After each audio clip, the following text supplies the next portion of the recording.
Hello বন্ধুরা, কেমন আছো সব? আশা করি সব ভালো আছো। আজকে আপনাদের জন্য আবার একটি নতুন ভিডিও নিয়ে চলে এলাম। যে ভিডিওটিতে আমি আজকে আপনাদের সঙ্গে আলোচনা করব বাংলার ভূমি .gov.in, এই পোর্টালটি যেটি নতুনভাবে 2019 সালের 20 ফেব্রুয়ারিতে লঞ্চ হয়েছে।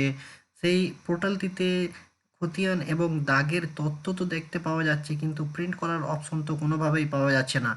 তো আমরা জেনে নেব যে কিভাবে সহজ পদ্ধতিতে আমরা ওই দাগ এবং খতিয়ানের তথ্যগুলি প্রিন্ট করতে পারবো। তার আগে বন্ধুদেরকে বলে রাখি, যারা এখন পর্যন্ত আমার এই চ্যানেলেতে সাবস্ক্রাইব করেনি তারা এই সাবস্ক্রাইব বাটনেতে ক্লিক করুন এবং আমার চ্যানেলের সঙ্গে যুক্ত হয়ে যান। সঙ্গে সঙ্গে পাশের বেল আইকনটিতে ক্লিক করে রাখুন, যাতে করে সমস্ত আপলোডেড ভিডিওগুলির নোটিফিকেশন তৎক্ষণাৎ আপনাদের কাছে পৌঁছে যায়। তো দেরি না করে বন্ধুরা চলে আসুন আজকের ভিডিও সম্পর্কে। কিভাবে বাংলার ভূমিতে যে দাগ খতিয়ানের তথ্যগুলিকে প্রিন্ট করব সে বিষয়ে জেনে নেওয়া যাক। তার আগে বন্ধুদেরকে বলে রাখি, আপনারা এই ভিডিওটি আগে একটি ভিডিও আমি আপলোড করেছিলাম। তাতে আমি দেখিয়েছি কিভাবে পোর্টালটি ব্যবহার করতে হয়, সংক্ষেপে আমি দেখিয়েছি। তো আজকের যে এই ভিডিওটি আমি বানাচ্ছি এটিতে শুধুমাত্র দেখাবো কিভাবে প্রিন্ট করতে হয়, আদার্স কিছু দেখাবো না। তো তার আগে বলে রাখি, আপনাদেরকে এই প্রিন্ট করতে গেলে আমি যে পদ্ধতিটা আমি বের করেছি বা পদ্ধতিটা আমার যেটা সহজ মনে হয়েছে সেটি আপনাদেরকে দেখাবো। তো সেই জন্য আপনাদেরকে মজিলা ফায়ারফক্স এই মজিলা ফায়ারফক্স এইখানে থেকে গিয়ে আপনাদেরকে ব্রাউজারটা ওপেন করে নিতে হবে, মজিলা ফায়ারফক্স। এবং সেইখানে গিয়ে আপনাদেরকে যেটা করতে হবে বন্ধুরা, বাংলার ভূমির পোর্টালটা আপনারা খুলে নেবেন। বাংলার ভূমির পোর্টালটা কিভাবে খুলবেন সেটা দেখিয়ে দিয়েছি আপনাদেরকে।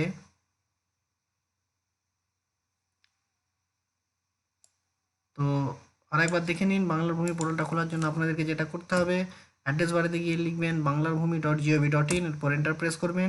এন্টার প্রেস করার সঙ্গে সঙ্গে আপনাদের কাছে একটু সময় লাগবে, তারপর পোর্টালটি ওপেন হয়ে যাবে। পোর্টালটি ওপেন হয়ে যাওয়ার সঙ্গে সঙ্গে বন্ধুরা আপনারা নো ইওর প্রপার্টিতে ক্লিক করবেন। ক্লিক করলে আপনাদের সামনে এরকম একটি পেজ খুলে যাবে, যেখানে আপনি পূর্বের পদ্ধতির মতোই একইভাবে আপনার যে জেলা আছে সেই জেলা সিলেক্ট করে নেবেন। তারপরে আপনার যে ব্লক আছে আপনার জেলার মধ্যে সেই ব্লকটা সিলেক্ট করে নেবেন। তারপরে আপনার মৌজাটা সিলেক্ট করবেন।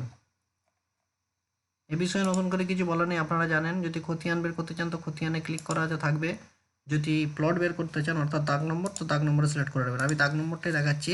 আমি একটি দাগ নম্বর ধরে নিন 265। এরপর আমি এখানে যে ক্যাপচার কোডটা আছে ক্যাপচারটা এখানে দিয়ে দেবো, দেখে দেখে যেমনটি আছে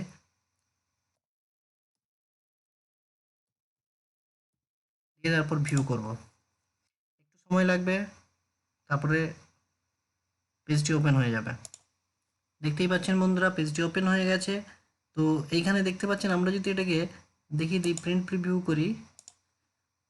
প্রিন্ট প্রিভিউ করলে কিন্তু এই জাস্ট প্রথম তিনটে নাম যেগুলো দেখা যাচ্ছে ওইগুলোই আসবে, বাদবাকিগুলো প্রিন্ট হবে না। অর্থাৎ একের বেশি অনেকগুলোই নাম আছে, সেগুলো প্রিন্ট হবে না। তাহলে আমাদেরকে কি করতে হবে, এর সহজ পদ্ধতি আপনাদেরকে দেখিয়ে দিই। আসুন, প্রথমে আপনাদেরকে যেটা করতে হবে বন্ধুরা, আপনারা সার্চ বাটন থেকে গিয়ে বা আপনাদের যদি ডেস্কটপে থাকে ওয়ার্ডটাকে খুলে নেবেন, মাইক্রোসফট ওয়ার্ড।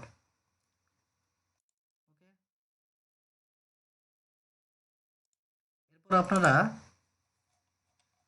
উপর দিকে যে ইমেজটা আছে এই ইমেজটাকে স্নিপিং টুলের মাধ্যমে কেটে নেবেন। সার্চ বাটনে গিয়ে লিখবেন স্নিপিং টুল, দেখতেই পাচ্ছেন। তারপরে নিউতে সিলেক্ট করবেন। তারপরে এখান থেকে ধরে এইটুকু অংশ নিয়ে নেবেন।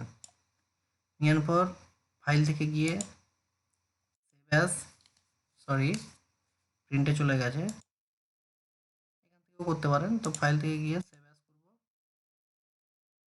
ডেস্কটপেতে আমি যে কোনো একটা নাম দিয়ে সেভ করে দেবো। ডেস্কটপে সেভ হয়ে যাওয়ার পর এটাকে কেটে দেবো। তারপরে আমাকে যেটা করতে হবে, মাইক্রোসফট অফিসটা খুলবো, ইনসার্টে যাব, পিকচারে ক্লিক করব।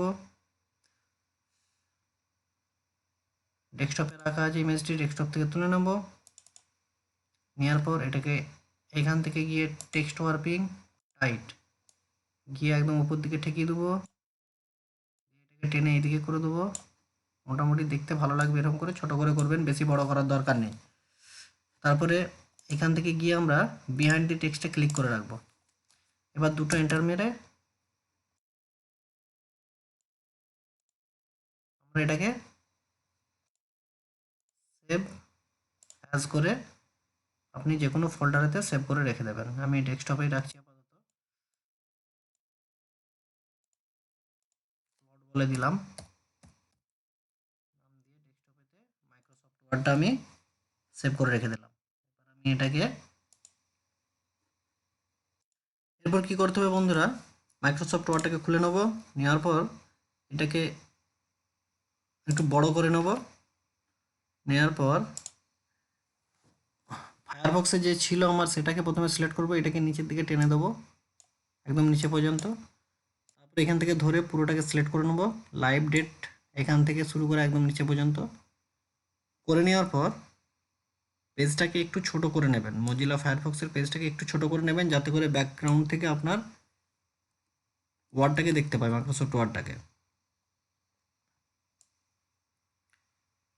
এরপর আমি এই জায়গাটাতে ধরবো, এবার লক্ষ্য করুন এখানটাতে ধরবো, লেফট ক্লিক করব, লেফট ক্লিক করে ছাড়বো না, এসে জাস্ট মাইক্রোসফট ওয়ার্ডের উপর ছেড়ে দেবো। দেখা যাক, দেখুন ইজিলি চলে এলো, অত ঝামেলা নেই, একদম খুব সহজে প্রত্যেকটা নামই এখানে চলে এসেছে। দেখুন প্রথম ছিল খতিয়ান নম্বর 100, আমি একটু মিলিয়ে দেখে নিই ঠিক আছে নাকি। প্রথম খতিয়ান ছিল 100, ঠিক আছে, আর শেষ খতিয়ানটা ছিল 1039, দেখা যাক শেষ পর্যন্ত এসছে কিনা, 1039। এরপর আপনারা জানেন প্রিন্ট কিভাবে করতে হয়, আপনারা এখান থেকে গিয়ে যেমন প্রিন্টের পদ্ধতি আছে, গিয়ে প্রিন্ট প্রিভিউ করে বা কুইক প্রিন্ট করেও আপনারা করতে পারেন, আপনার যে প্রিন্টার আছে সেই প্রিন্টার দিয়ে প্রিন্ট করে নেবেন। তো এই হচ্ছে মেন ফান্ডা বন্ধুরা। আমার কাছে এটাই আপাতত মনে হয়েছে প্রিন্ট করার সহজ উপায়, তাছাড়া কোনো উপায় নেই। তো আপনারা ইউটিউবে আরও অনেক রকমই উপায় দেখতে পেয়ে যাবেন, তো আমার কাছে এটাই সহজ উপায় বলে মনে হলো, তাই আপনাদের সঙ্গে শেয়ার করলাম। কেউ কেউ আমাকে প্রশ্ন করেছেন আগের ভিডিওটাতে যে পাসওয়ার্ড তৈরি করতে পারছি না, বা কোথা থেকে গিয়ে লগ ইন করবো বা কীভাবে করব, তাদেরকে বলে রাখি আপনারা এই সাইন আপ অপশনটা দেখতে পাচ্ছেন, এখান থেকে গিয়ে লগ ইনটা সাইন আপ করবেন, একটা ফর্ম বেরোবে, ফর্মটি ফিল আপ করবেন এবং যে মোবাইল নম্বরটা আপনার আইডি হয়ে যাবে এবং পাসওয়ার্ডটা দেবেন, 4টে লেটার দিয়ে দেবেন, 4টি লেটারের মধ্যে একটি ক্যাপসা দেবেন ক্যাপিটাল লেটার, 3টে বা 4টে আপনি ডিজিট দিয়ে দেবেন নাম্বার, এবং তার সঙ্গে একটা স্পেশাল ক্যারেক্টার দিয়ে দেবেন @ বা আন্ডারস্কোর এরকম কিছু। তো তারপরে সাইন ইন করলে আপনি সাইন ইন করতে পারবেন, কোনো অসুবিধা হলে আমাকে কমেন্ট করে জানান। তো আজকের যে প্রিন্ট সম্বন্ধে ভিডিওটি আপনাদেরকে কেমন লাগলো বন্ধুরা কমেন্ট করে জানাবেন।